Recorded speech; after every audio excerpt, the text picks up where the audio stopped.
I noticed the New York taxis are in a bind. They are scared, and they're coming up with a variety of ways to deal with the vicissitudes they experience every day. Now, they're resorting to sort of profiling because the majority of people who have attacked them might be blacks and Hispanics. So they're urged to exercise caution. And it seems as if they're the victims now. But aren't we the victims also? No, I know that I don't have a lot of experience in scampishness with these New York taxis. I just had a ride with one, but it was dangerous. I drove taxis in Trinidad and in Canada, and also I had a problem in Michigan with a taxi driver. Now, the Michigan guy, he took me it, where I was going was about maybe, I'm just trying to make it simple, maybe about 8 blocks. But I didn't know the place, and so I felt maybe a taxi was the better way to go. This guy took me on the highway, going speeding up, so going wrong, so charged me $20. So he ensured that he gave me a receipt, and he ensured that I didn't get his number because I was kind of mixed up. So when I called his dispatch, they need his number, and that was it. He's gone. No, he got $20, and he might have even think that I'll go back to the taxi stand to see if I'll see him. So he's for a little bit he can be out of his area. It's so mixed up. Why you have to be so scampish? The most dangerous one was in New York. I just came to America, but I lived in Canada, so word of my activities in Canada had the FBI and all them were aware of what was going on. So they had a little game going down.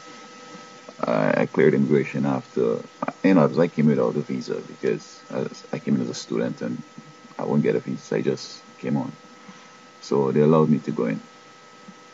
While I'm in the basement from John F. Kennedy Airport there, making a call to my sister, there was a guy standing opposite, bracing his shoulder to a wall and his face looking ugly and looking like he hate me. So I'm trying to get some directions. He said, "Hey, I know where you're going, bro. I'll take you there for free." Shucks. Man, listen, bro. Thank you very much. Okay. And when I dismissed him, a taxi came around the bend. So I said, "Hey, taxi." I jump in this taxi. He asked me where I'm going. I give him the directions. And he starts to interview me now. He wants to know how much money I came to America with. Why did I come? I come to study. How much money you have? I have $10,000.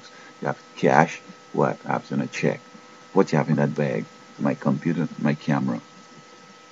And he was a guy from India. All right. So we went on the highway. And then he came off the highway and he went into the city. Now, I don't know where he's going. I don't know the place. But at a certain time, he blew his horn a lot. And I found that it was strange. So I'm looking back to see what he's doing.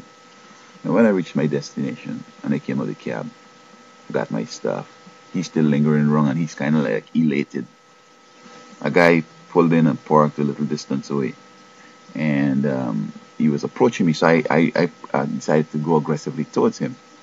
And intuitively, so he bounced off, sort of. I don't know, he bumped into my angel or what, but he says, "Hey, could you, where's this number?" I mean, come on, bro. You're from America, man. You're from New York. What kind of stupid question is this?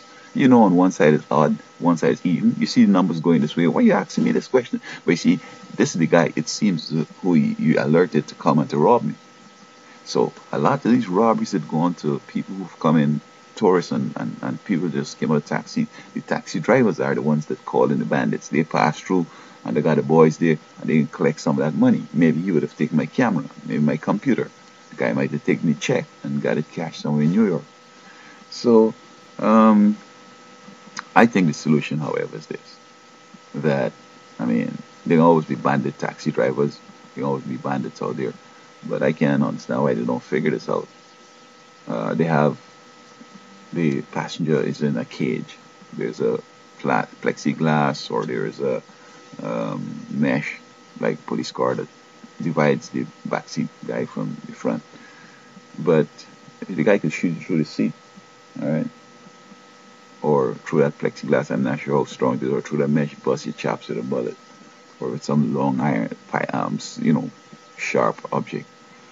So it seems to me that what they need to do is build a compartment that takes the front seat and puts a barricade, a bulletproof something from coming up there and then go behind the driver. And so uh, the back seat and the front seat, passenger seat are separated from them by a bulletproof something. And then again, guys could pull up at the side and say, open this door and give me that money. So maybe they need a whole bulletproof car or something. But um, I guess this is going to be good, and I'm not sure. They also cheat you the meter. They put on a different rate and all kinds of games to play. So you have bandit drivers, you have bandits out there, and I think more bandits are taxi drivers. I think they do more robberies than the people robbing them. Every day they rob you with something. They got to change this and that, and you know, go through longer distance and take your wrong so and all that, and cut you up, especially if you're not from New York. So I hope that their commission and the people are going to look at how these criminal taxi drivers also rob people, and not only people that are robbing them.